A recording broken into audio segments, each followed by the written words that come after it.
Hello, we are live. I'm David Bowles, and this is Bowles.tv. Hey, it's Bowles.television. And we are doing a lot of experimentation today. We're trying to see if we can get our closed captions to work. And I set it up, and it says that they're working, but I do not see that they are working. It's some kind of disconnect between YouTube and the live stream. I don't really understand what's going on with this, why it's behaving like this. So we will continue to endeavor to work to figure out why our closed captions are not captioning. Open captions would be just as good, but they don't seem to be working. We also adjusted our audio bitrate and our video quality. Do we look any better? Not really. It looks very chunky on the old television. On the Apple TV, it's not looking good.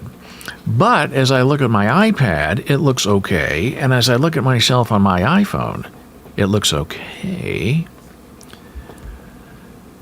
And now I'm going to turn up the sound just a little bit so we can see if we're sounding all right. Video quality. Yeah, the video quality on the Apple TV looks just terrible. I wish I could show it to you, but I don't have a camera. So we have a lot of things to discuss today, and I don't know why the captions are not working. I don't know if I need a plug-in. When we were on Twitch, it seemed to work better. Hey, and speaking of Twitch, have you heard everyone is leaving Twitch? All the big superstars. I guess XQC left a while back, offered $100 million to stream on Kick. Amaranth, another big Twitch streamer, moved over to Kick as well. Pokimane just announced that she is going to do lots of different things, not just Twitch. She used to be exclusively on Twitch. Now she's going to do all kinds of different streaming platforms like Instagram and TikTok and even YouTube. Good luck with those closed captions. So it's interesting. We do not stream on Twitch any longer either because they're very restrictive. YouTube seems to be a better place where you stream, and you're done streaming, your video just stays. On Twitch, if you want your video to stay longer than 30 days, 60 days before it gets automatically deleted, you have to pay them $12 a month to be some kind of Nitro super subscriber, something. So we're having a very interesting conversation today about our ongoing interest in AI. And every day it seems like there's something new, and every day that's okay, because every day we'll figure out what's going to happen, how we can make things work. And sometimes things go quickly, and sometimes things take a while. But I read an article this morning about Perplexity.ai. And the idea is it a replacement for Google search? Now, I played around with it a little bit this morning. I'll show you some of the results. But what was really interesting is trying to figure out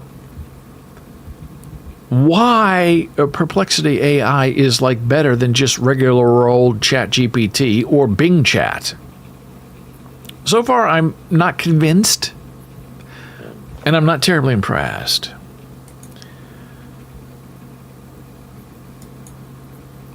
So let me show you now this Perplexity thing. I'm getting it already. I have so many things to talk about. I've gone all backwards. That's okay. So this is Perplexity. And when you first go to the website, you have to sign on, sign in, tune out, all that, whatever it is. And pick a username, which I did. Right here. And then it asks you for some personal information. Who are you? What are you doing here? Where are you from? And then you fill out your bio. And I fill out my bio with all my websites. And then it asked me, why do you have so many websites? And I answered, because I do a lot of things. Then it answered, what do you think of, living and working around in New York City? Meow, meow. So I answered that. And then it said, hey, do you want me, Perplexity.ai, to write a story about you using my AI talents? Okay, that's unique. Sort of interesting. Now, I have a lot of storytelling experience with my ChatGPT bot, so I have high expectations because when ChatGPT and I write a story together, it's very convincing and very lovely. So I said, hey, okay, let's try it. And I'll show you what happened. And then it asks you when it wants you to write a story about you. Do you want a mystery? Do you want a thriller? Do you want a lullaby? Whatever. What genre do you want? And if you don't like any of those genres, tell us which one you like. So I picked mystery. And another interesting thing about Perplexity is this co-pilot thing, which I find very confusing. I realize Perplexity wants to be its own search engine. A Google, if you will, replacement. And it sort of is, but it's really not. So I asked, what is this Copilot? And it doesn't answer you because it's not like aware. It's programmed to be a search engine. It doesn't want to talk to you. It doesn't want to chat with you. It wants to look things up and give it to you. So Copilot, understanding the question, reading the response, mystery, searching the web, mystery, writing story. So when it asked me, do you want me to write a story about you? I said, yeah, write a mystery. And it said, okay.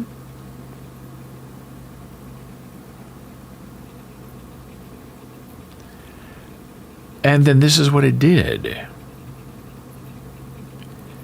It went out on the internet and found how to write a mystery story. Okay, that's good. Do your research, do your homework. However, it doesn't make any sense. So here is the original story that I'll read you now, and it's very brief. In the bustling heart of New York City, David Bowles, a man of many talents and pursuits, found himself embroiled in a mystery that would change his every skill. Known for his work as an author, producer, director, and host, David was a well-respected figure in the city's creative circles. But it was his role as the president of the UnitedStage.com that brought him face-to-face with a mystery that would shake the city's theater community to its core. Now, I provided UnitedStage.com. I provided Bowles.com, BowlesBlogs.com, BowlesBooks.com, ASL-Opera.com, Bowles.xyz, and Bowles.ai as examples in my bio of who I am and what I'm doing here. And out of all of those options, the most interesting one, I think, being Bowles.ai, it decided to write a story about me and the United Stage. Interesting. I find it curious. So the story continues. The UnitedStage.com was a thriving platform for theater artists, and David was its guiding force. Okay. One day, he received an anonymous email containing a cryptic message and a series of strange symbols. Do we want to know what it is? What's the message so we can decode it together? Yes. Did they give it to us? No. The message hinted at a scandal that could tarnish the reputation of the theater community. Intrigued and concerned, David decided to investigate. Okay, now, right there, weird. Right there, setting things up that didn't happen, but this is a story. But it's leaving out really important details to a mystery. Because as you read a detective story, as you read a mystery story, you want to be involved. You want to know what the clues are so you can solve it along with the detective.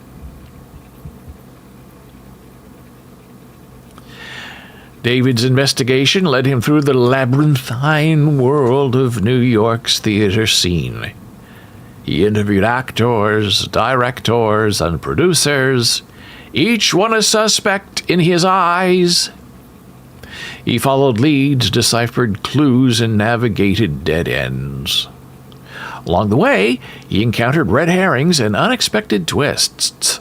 But he remained undeterred. His reputation as a relentless seeker of the truth was well earned. And then we get our very first links. This is a link to How to Write a Mystery. As David delved deeper into the mystery, we don't know what the mystery is. It's a bad story so far. He found himself drawn into a web of intrigue that spanned beyond the theater community. We don't know what it is, but we're intrigued. The cryptic message and symbols that we have not yet seen were linked to a powerful figure in the city, someone with influence and sway in public opinion to control the fate of the theater scene. Okay, sounds interesting. Who is it? What are they doing? And what have they done? Do we have any sort of clue at all? No. The stakes were higher than David had initially realized. Okay. And 2 more links on how to write a mystery. So far, the links for how to write a mystery, not very convincing. Throughout his investigation, David's character was tested. He faced challenges that pushed him to his limits, forcing him to confront his own weaknesses and strengths. Doesn't make any sense. His determination, intelligence, and commitment to truth were his guiding lights. His interactions with the various characters in his investigation revealed his empathy and understanding, making him a relatable figure for the reader. Bunch of humana. I don't know what any of that says. I don't know what any of it means. The climax of the story came when David finally unmasked the person behind the scandal. Okay. Who is it? Who did it? Who done it? Nobody's telling us. The revelation was stunning, a twist that the reader would not have seen coming. This is not my story. This is Perplexity's story, and it offered to write it. I didn't ask it to write a story. It said, "Do you want me to write a story about you?" And I said, yes. I guess I should have said yes, but only if it makes sense. The resolution was satisfying, with David ensuring that justice was served and the integrity of the theater community persevered. I don't think that word is right. I think that's supposed to be preserved. We're almost done. In the end, David emerged from the mystery not just as a successful investigator, but also as a stronger, more resilient character.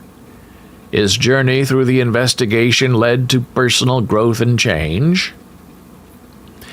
That seems like how to write a mystery, make sure that they have personal growth and change. So instead of writing that out in a dramatic way, we'll just put it in there that David, the character, had personal growth and change. Adding to his character and making him an even more compelling figure. And I don't know if you can see this, but the link is to a website that says, "I heard you should always have growth and change." This story, set against the backdrop of New York City's vibrant theater scene, combines elements of mystery and character development to create a gripping narrative. It showcases David Bowles's multifaceted character and his ongoing commitment to truth and justice And the American way, no, I didn't say that. Making it a compelling read for anyone who enjoys a good mystery. Now, none of this makes any sense. It's a terrible story about me.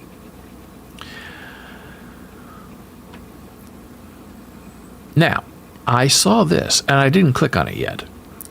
But I like the idea of rewriting the story. Now, you have related stories. What are some common themes in mystery stories? It wants to be a replacement for Google, so it doesn't want to be a replacement for ChatGPT. Although it does claim to have a co-pilot right here, which is curious to me. And you can turn it on. And I think you get 4 questions every 4 hours. 5 questions every 4 hours. But we'll turn that off because we aren't there yet.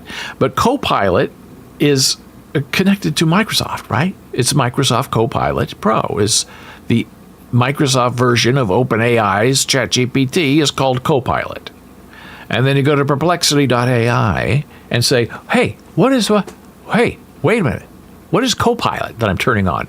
Oh, Copilot's from Microsoft. I know that, but what are you doing with it? And it won't ever answer you. The search machine engine with AI doesn't want to talk about itself. So I want to click on this rewrite. Ooh, generate image.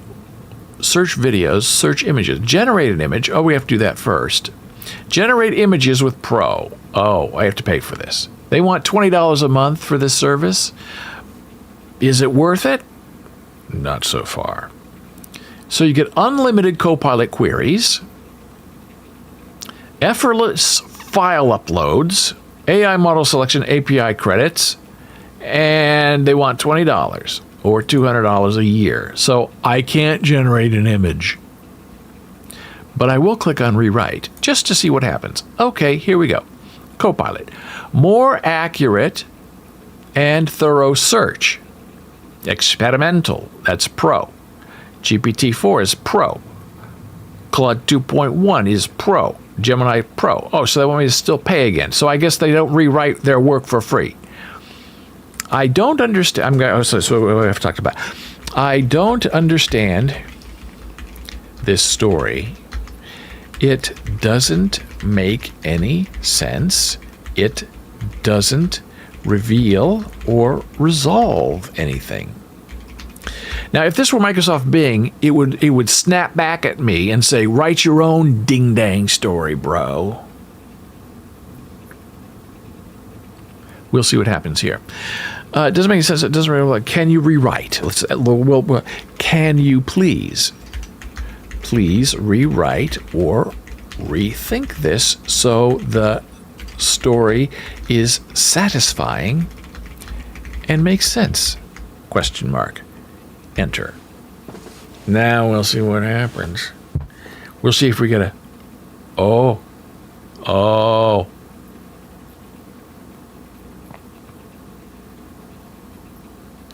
After all of that typing, I think it just told me to F off. Because everything that I typed has just disappeared. Oh, let's turn on Copilot. I just asked a question and it disappeared. What's going on? That disappeared too. What am I missing? Who are these people? I'll refresh the page and see if it shows up.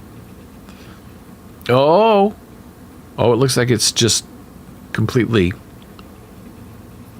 Oh, here it is. Okay, here's my answer. In the heart of New York City.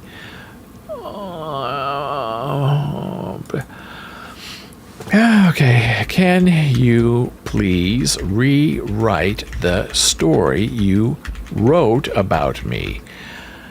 It didn't make any sense.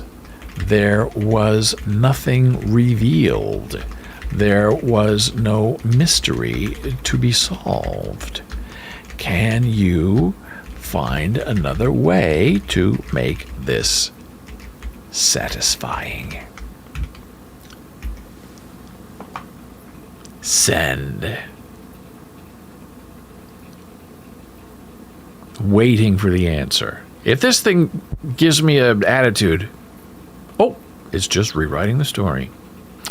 Hey, I like that.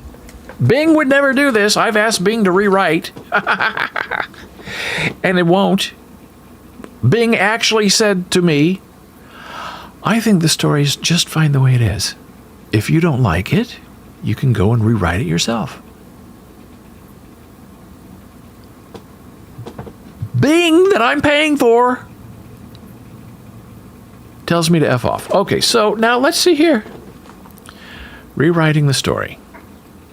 In the vibrant metropolis, a man of many talents, cacophony of sounds, received an enigmatic email.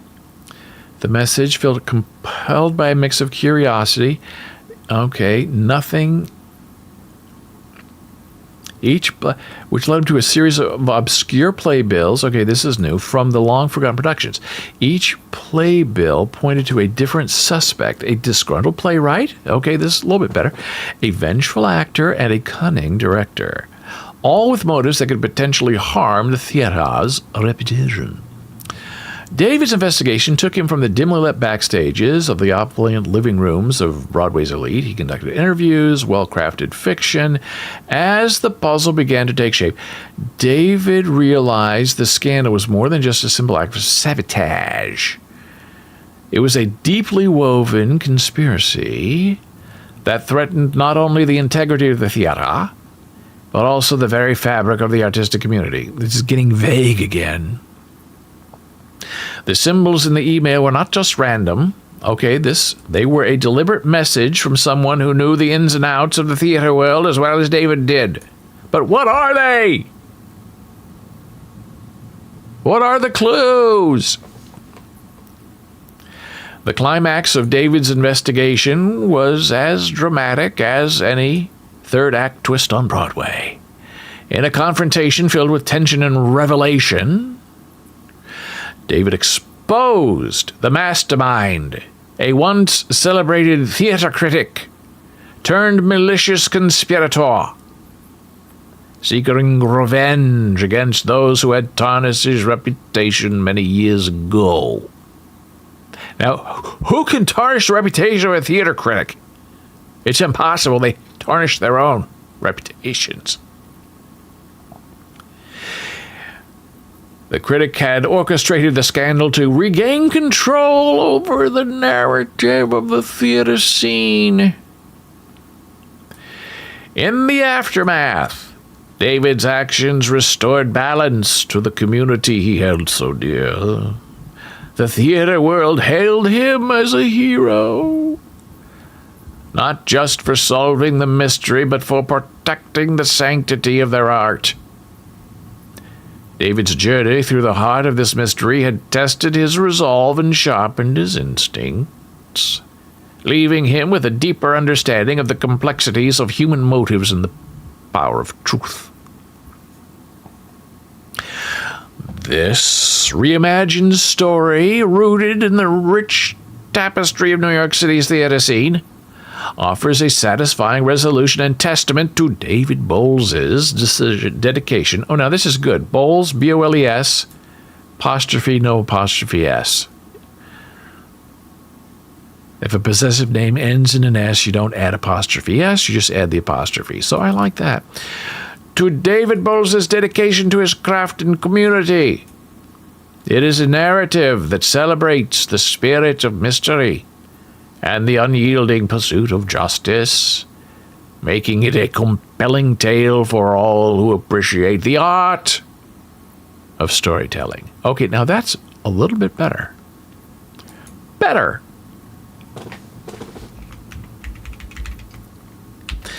Now, can you rewrite the story to include the details of the clues so we can all be involved in solving the mystery?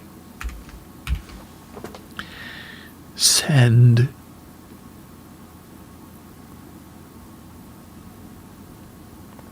It did it again. Well, this is very discouraging, where you're trying to get answers, and what you ask just disappears. Whoa. My question disappeared again.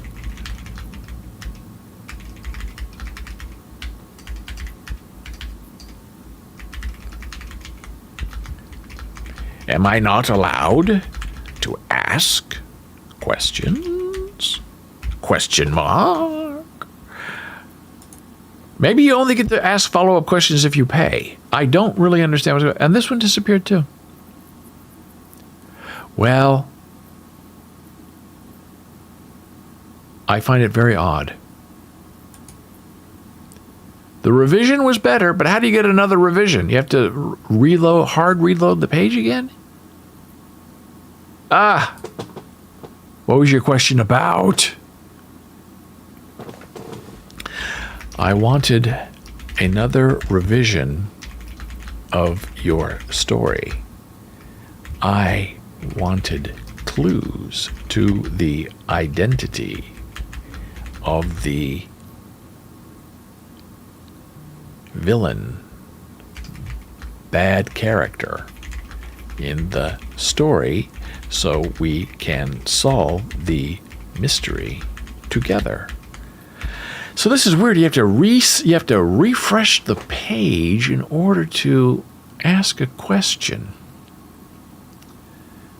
It's very weird and very un-AI-like. It's not natural that you would go to ask a follow-up question of an AI bot by refreshing the page. And I guess it's conforming a new revision for me.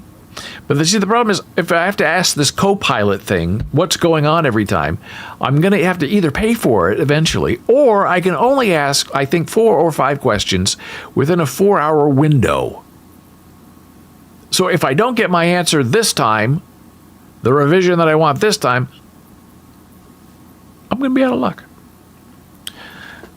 I also have to fix my face here. I'm really off screen, and I don't know why.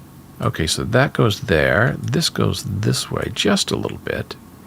Put this over, yeah. And then put this over here. And we'll see. A little bit better? Who knows? Okay, here we go. Answer in the heart of New York City. Okay, here we go. The first clue was a symbol resembling a theater mask. I like that. This led David to a dusty, forgotten playbill. Good. That's building on the previous revision. From a production that had been tainted by controversy.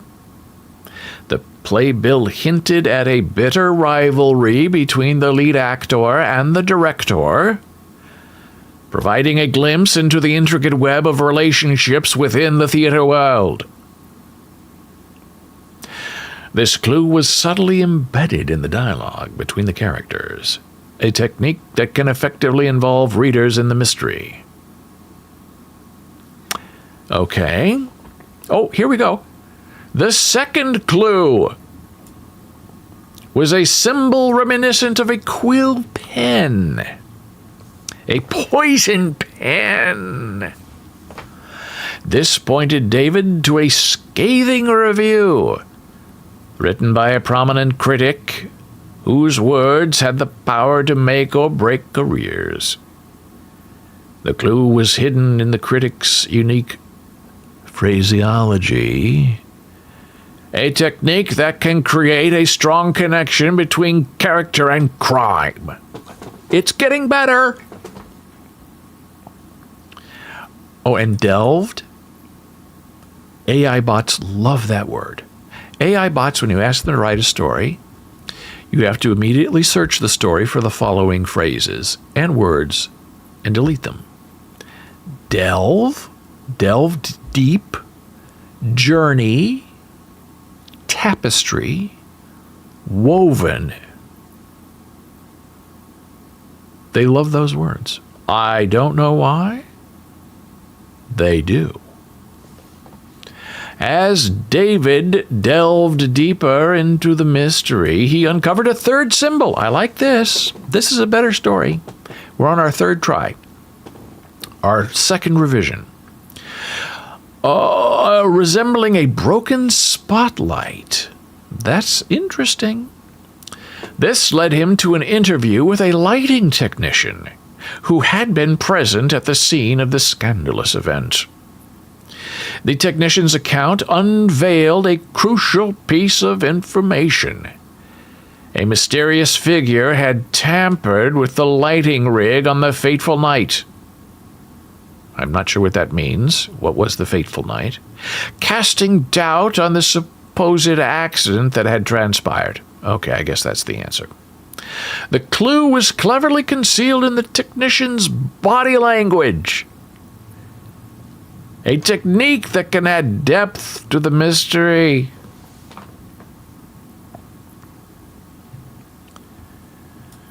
The fourth and final clue, a symbol representing a theater curtain, brought David to a revelation that would shake the theater community to its core. It led him to a hidden manuscript containing an alternative ending to the controversial production. Interesting. The manuscript bore the unmistakable mark of the once celebrated critic, whose desire for retribution had driven him to orchestrate the scandal in a bid to reclaim his waning influence. This clue was hidden in the manuscript's unusual wording. We don't know what it is. We're just told that's what happened. A technique that can create a strong link between a character and a crime. I would ask for that to be revised as well, but we're running out of time. As David pieced together these clues, readers were invited to join him in solving the mystery. The clues were carefully placed to engage the readers, allowing them to actively participate in the unraveling of the mystery. Okay, not terrible, interesting. You can share this story, and I will. I'll put it on our Discord server. Rewrite the story. I guess you have to pay for that. You can give it a thumbs down, which would be interesting. What does this do? Create clues. Oh, these are all, I guess, the links that were involved. You can copy it. You can edit it. What else can you do? You can delete the ding-dang thing. Okay, so that is Perplexity. Now, let's be fair. We'll ask Perplexity a general question. How do you make baked tofu? Just to be fair. And normally we'd ask this of Google, but this is a Google replacement, is what it wants to be. It doesn't really want to be a storyteller, but it asked me if I wanted a story, and I said yes. So be careful what you ask. You might get an answer you don't want. And here's the answer. So you get some links, source links, which is always good in a return. The answer: to make baked tofu, you can follow these general steps: preparation, cutting and coating, baking, serving. These are a general guide. This is what it looks like. I like the photographs. It looks delicious. I'm getting hungry. These pretzels are making me thirsty. Fun.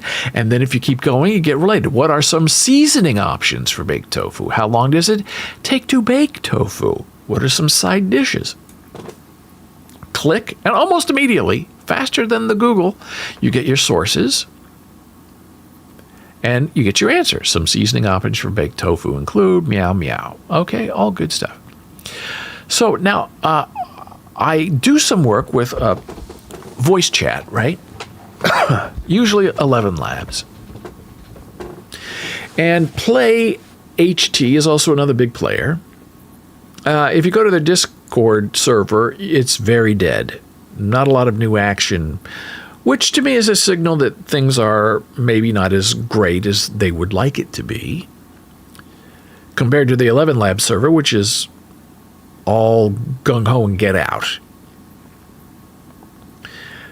But I was invited to beta test version 2.0 of Play.HT. So I said, okay, beta test, get better sound, for the podcast, the humanmeme.com podcast, maybe get something more interesting going. So I did go to Play.HT, as you can see here. And I also tried to clone my voice by uploading files, and as you can see, cloning failed. An unexpected error cropped up. Please give it another shot or reach out to our support if the problem persists. Now, what was the problem? I don't know.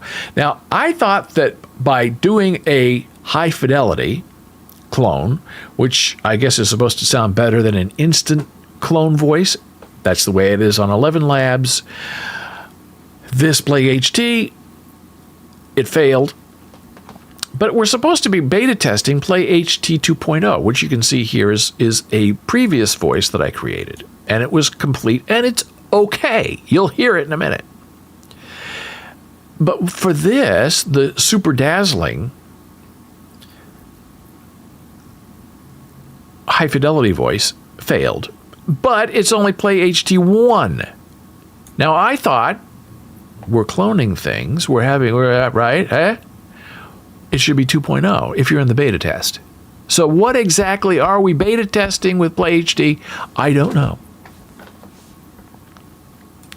So we'll go back to this story that I created, which is in Files, in the bustling heart of New York. Okay, so this is the very first version of the Perplexity.ai story that it created for me. And differently from what you've seen on 11 Labs on this live show, this is how Play.HT does it. They break up your story into paragraphs, and then you can regenerate your paragraphs as often as you like to get a different sound or emotion. This is my voice. You can add emotion. You can do advanced settings, intensity, all of that. Okay. And you can regenerate a voice. You can play the voice that you already have. So I have done most of this in the idea of showing you how all of this works. But I saved the last paragraph. And when you copy, you just copy and paste, and then it breaks it up into a paragraph. Now, I also had about 30 URL paragraphs at the end of this story. So when you do a copy and paste from Perplexity.ai into Play.HT, it takes those links and makes them a paragraph. And as far as I could find out, the only way to get rid of it is just to keep hitting the delete key. That made you a little tired. So here's the final story. You click Generate Speech. And it's really rather fast. It will generate speech for this paragraph. And we'll see if we can just listen to part of it together. I don't want to be too boring.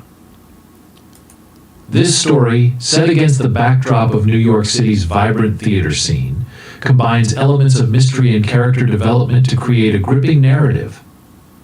It showcases David Bohl's multifaceted character and his commitment to truth and justice, making it a compelling read for anyone who enjoys a good mystery.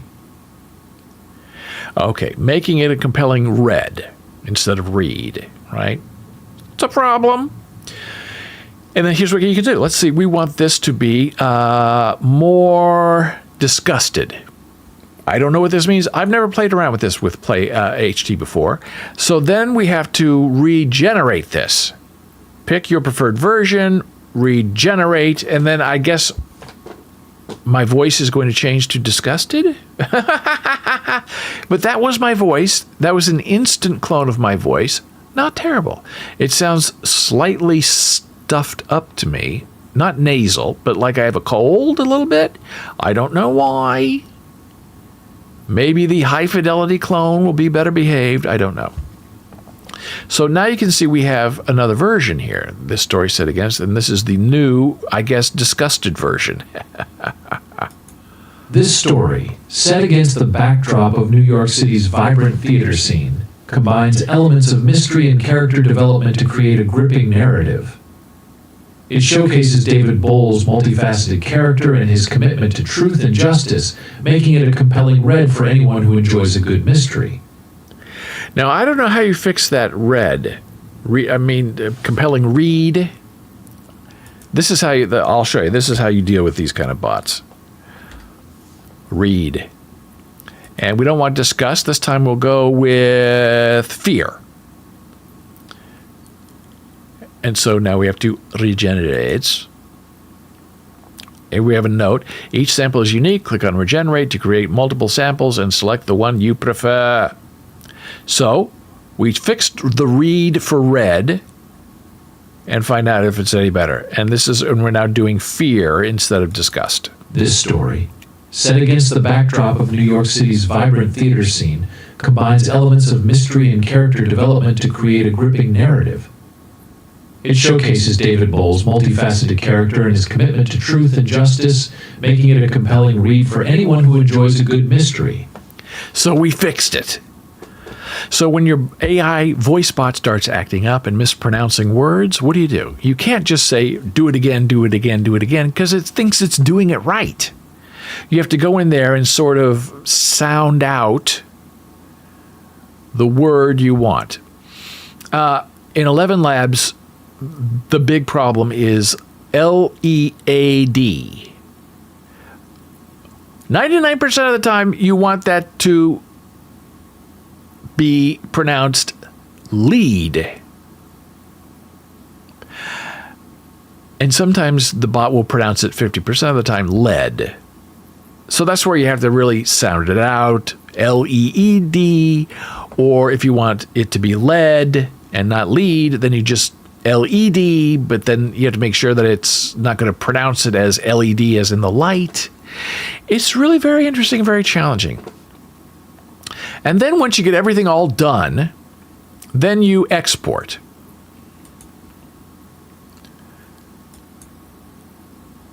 You can do each paragraph separately, or you can as a single audio file, which is what I will do later. I might redo this because I like the the third version of the story we did, if I can find it. I'm not exactly sure where to find it again, but I'll work on it. So that's an interesting story about finding a Google replacement that is more than that, because it will tell you a story as well. And then you can take that story and make it into an audio companion, right? And you can publish that on your Discord server. You can publish it as a podcast episode. You can publish it as just an audio file that you upload, say, to your Mastodon account. Now, speaking of recording, we usually use Audacity to record some things. And when we really want to get down into it, we use Adobe Audition. And when we really want to get down to it, like, doing an interview with a real person, I'm going to share with you Hindenburg Pro. I'm a forever user of this software. And it's really for professional people, aren't we all? And it allows you to do really easy interviews with multiple people. And you can do it from your desktop. It has a wonderful app that you can use. So like if you're on your iPhone, you can call up the Hindenburg app, and you can record something. This is what it looks like. Very professional looking and super easy to use. You just click on the record and you go, and it sounds really terrific. And then it will find the network and take your audio file from your iPhone and put it into the Hindenburg software. Now, is Hindenburg better than Adobe Audition? It depends, because Hindenburg is for really people who are very serious about audio, like a podcast or an interview.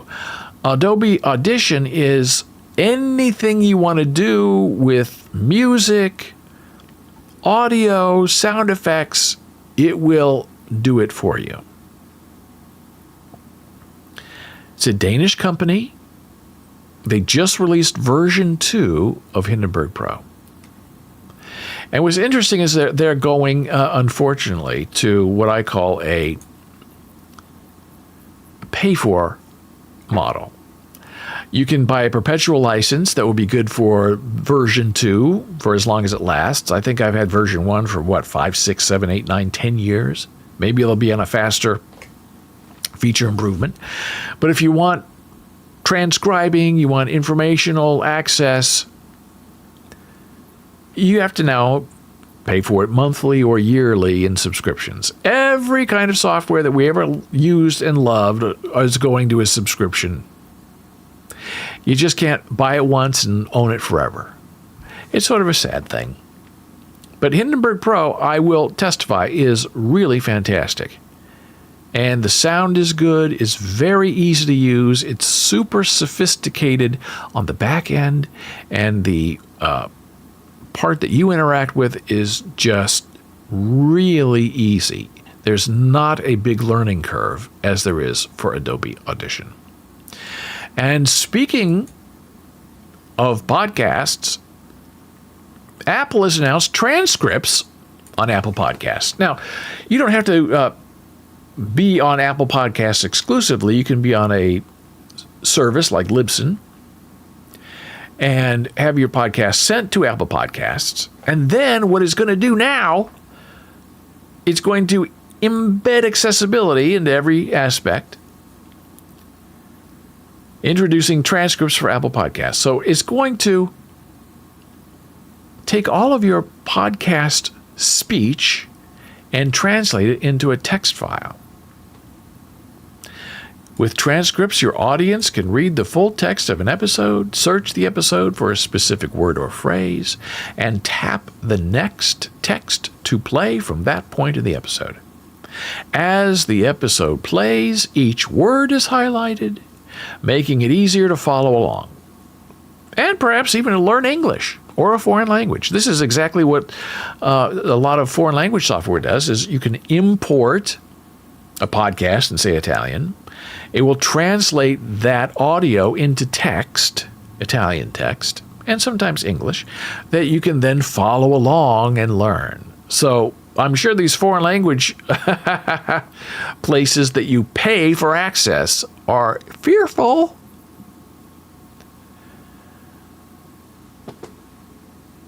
Because now there's no way they're going to be able to compete with Apple Podcasts. Because Apple's doing this for free. Apple automatically generates transcripts after a new episode is published. Your episode will be available for listening right away. The transcript will be available shortly afterwards. Now, I think Apple's the only one who's doing this, because this is specifically from Apple. And here's what it looks like. Transcript settings in Apple Podcast, distribution. You set it up, you let it go. You can opt out of this if you don't want it. But I say, why wouldn't you want it? Why wouldn't you want to have transcripts that are editable and shareable?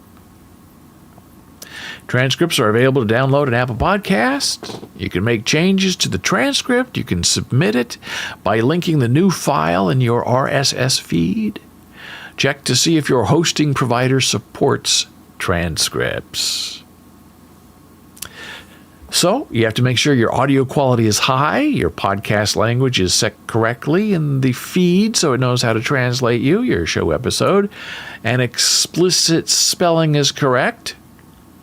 And if you want to provide your own transcripts to Apple, you have to upload a VTT or SRT file. If your transcripts are free of spelling and punctuation errors, they'll do it for you. It sounds really terrific. So this was our wonderful show today. I thank you so much for being here. We've had a wonderful time talking about AI, Google Search, Play.HT, Voice, and Google Transcripts. Find us on our Discord server. There it is, putting the link in chat right now. bowls.co/Discord or discord.gg/BOLES. I'll put all the links that we discussed today on our Discord server in the live stream information. Until next time, take care, be well, and I will see you again soon. Bye.